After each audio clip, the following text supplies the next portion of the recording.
Selecting a perfect street tree. This is Mike Hurst at Highland Hill Farm, and he's going to tell you about his Princeton elm trees that he has available for sale. Well, this is Princeton elm. This is a very fast growing tree. It's one of the fastest growing trees that we grow. And we do have to prune it quite often in order to keep it into the nice shape that it is. As you see, it is a vase-shaped tree. You see the branching is vase-shaped.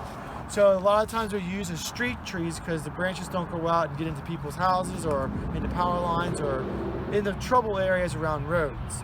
And big trucks can drive by without damaging the sides of them. That's what elms are usually done. But this is an elm, and this is a type of elm that has a claim to be resistant to the Dutch elm disease.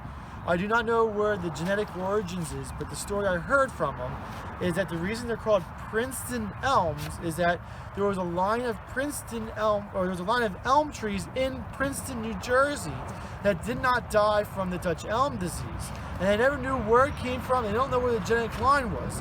But when they took cuttings off of these guys, and these guys grew, they were also resistant. They never got it.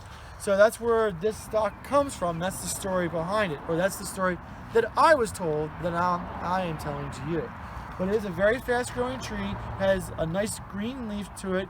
It can grow, and when it's in a happy location, it can grow 6-8 feet in a year.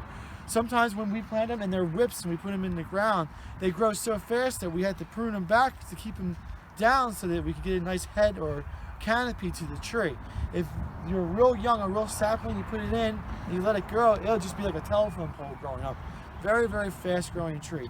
Fairly resistant. It does get a couple bugs here and there, but nothing that's going to take the tree down that I'm aware of. I haven't lost any trees yet in the fields, and I've been growing them for about 7 years now, so it's a good tree that we've been putting into the ground. We usually put them in a little bit wetter fields that we have because they can take the wetness, but if you have it in a drier field, it'll perform spectacular for you. It's a really good hardy tree. I like it very much. I have not had any experience with anything negative to it. If you're interested in them, I think we have 10, 12 of them here still. We haven't sold yet. If you're interested, give a call to my dad. His number is 215-651-8329. Thank you.